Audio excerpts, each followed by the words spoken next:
Smart money alert. Q1 FY27 में इन 10 stocks में D की सबसे ज्यादा होल्डिंग है। क्या इंस्टीट्यूशंस बड़ा दांव लगा रहे हैं? म्यूचुअल फंड, बैंक, इंश्योरेंस कंपनियां और पेंशन फंड जैसे DIIs भारत के शेयर बाजार में अहम भूमिका निभाते हैं और अक्सर लंबे समय के नजरिए से निवेश करते हैं। वित्त वर्ष 2027 की पहली तिमाही में जिन 10 शेयरों में DIIs की सबसे ज्यादा हिस्सेदारी है, वे banking, FMCG, housing finance, health care, asset management और कंज्यूमर इलेक्ट्रिकल जैसे सेक्टर से जुड़े हैं। इससे पता चलता है कि अलग अलग इंडस्ट्रीज में इंस्टीट्यूशनल निवेशकों की काफी दिलचस्पी है। क्रॉम्पटन ग्रीव्स कंज्यूमर इलेक्ट्रिकल्स घरेलू इस्तेमाल के लिए पंखे, लाइटिंग इक्विपमेंट, पंप और अप्लायंसेस बनाने वाली कंज्यूमर इलेक्ट्रिकल प्रोडक्ट्स की एक प्रमुख कंपनी है। अपने बड़े डिस्ट्रीब्यूशन नेटवर्क की वजह से ये देश भर के शहरी और ग्रामीण बाजारों में सक्रिय है और अपने पोर्टफोलियो में प्रीमियम प्रोडक्ट्स को शामिल करती रहती है। 16,075 करोड़ रुपए के मार्केट कैपिटलाइजेशन वाली Crompton Greaves consumer electricals limited के शेयर 249 रुपए और 65 पैसे प्रति शेयर पर बंद हुए, जो पिछले बंद भाव 268 रुपए प्रति शेयर से कम है। कंपनी में डी की हिस्सेदारी 66.46% है। UTI AMC भारत की सबसे पुरानी और अनुभवी एसेट मैनेजमेंट कंपनियों में से एक है, जो mutual fund, portfolio management service और रिटायरमेंट प्लान जैसी सेवाएं देती है। UTI AMC रिटेल और इंस्टीट्यूशनल दोनों तरह के निवेशकों के लिए इक्विटी से लेकर डेट, हाइब्रिड और पैसिव इन्वेस्टमेंट तक कई तरह के निवेशों को मैनेज करती है। 11,542 करोड़ रुपए के मार्केट कैपिटलाइजेशन वाली UTI asset management company limited के शेयर 898 रुपए प्रति शेयर पर बंद हुए, जबकि पिछली बार ये 899 रुपए और 85 पैसे प्रति शेयर पर बंद हुए थे। कंपनी में DII की हिस्सेदारी 59.62% है। Equitas small finance bank micro finance, vehicle finance, किफायती हाउसिंग फाइनेंस, MSME फाइनेंस और रिटेल डिपॉजिट पर ध्यान केंद्रित करते हुए बैंकिंग और फाइनेंशियल समाधान देता है। ये देश भर में उन ग्राहकों को सेवा देता है जिनकी बैंकिंग सेवाओं तक पहुंच कम है या जो अभी वित्तीय सेवाओं से जुड़े हैं। 8,619 करोड़ रुपए के मार्केट कैपिटलाइजेशन के साथ Equitas small finance bank limited के शेयर 75.35 रुपये प्रति शेयर पर बंद हुए, जो पिछले बंद भाव 76.06 रुपये प्रति शेयर से कम है। कंपनी में DII की हिस्सेदारी 51.25% है। MCX भारत का सबसे बड़ा कमोडिटी डेरिवेटिव्स एक्सचेंज है, जहां बुलियन, एनर्जी, बेस मेटल्स और एग्रीकल्चरल कमोडिटीज में ट्रेडिंग होती है।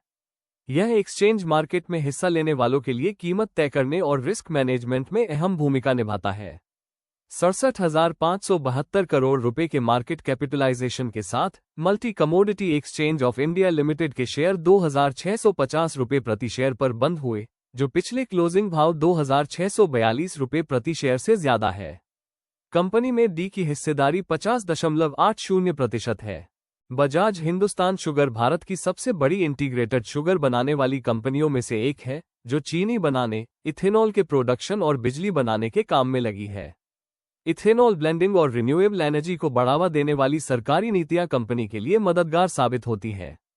4,190 करोड़ रुपए के मार्केट कैपिटलाइजेशन के साथ बजाज हिंदुस्तान शुगर लिमिटेड के शेयर 17 रुपए और 53 पैसे प्रति शेयर पर बंद हुए, जो पिछले क्लोजिंग भाव 17 रुपए और 54 पैसे प्रति शेयर से कम है।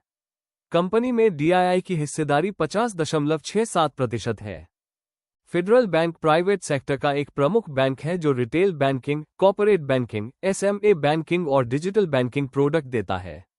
अपनी ब्रांच, डिजिटल चैनल और सुरक्षित लोन की बढ़ती संख्या के कारण बैंक ने एक अहम जगह बनाई है। 88,593 करोड़ रुपए के मार्केट कैपिटलाइजेशन के साथ फेडरल बैंक लिमिटेड के शेयर 358 रुपए और 80 पैसे प्रति शेयर पर बंद हुए, जो पिछले बंद भाव 352 रुपए और 5 पैसे प्रति शेयर से ज्यादा है। कंपनी में DII की हिस्सेदारी 49.27% है। ITC भारत की बड़ी कंपनियों में से एक है, जिसका कारोबार FMCG, सिगरेट, होटल, पेपरबोर्ड और पैकेजिंग, एग्री फूड और इंफॉर्मेशन टेक्नोलॉजी जैसे क्षेत्रों में फैला है। कंपनी अपने मुख्य तंबाकू कारोबार में अपनी मजबूत स्थिति बनाए रखते हुए अपने नॉन सिगरेट FMCG कारोबार को भी लगातार बढ़ा रही है। 3,57,716 करोड़ रुपए के मार्केट कैपिटलाइजेशन के साथ ITC लिमिटेड के शेयर 285.50 रुपये प्रति शेयर पर बंद हुए, जो पिछले बंद भाव 285 रुपये प्रति शेयर से ज्यादा है। कंपनी में DII की हिस्सेदारी 49.13% है। टीम लीज सर्विसेज भारत की प्रमुख स्टाफिंग और ह्यूमन रिसोर्स सर्विस कंपनियों में से एक है। ये कई इंडस्ट्रीज में temporary staffing, permanent recruitment, payroll outsourcing, learning solutions और वर्कफोर्स मैनेजमेंट सर्विस देती है।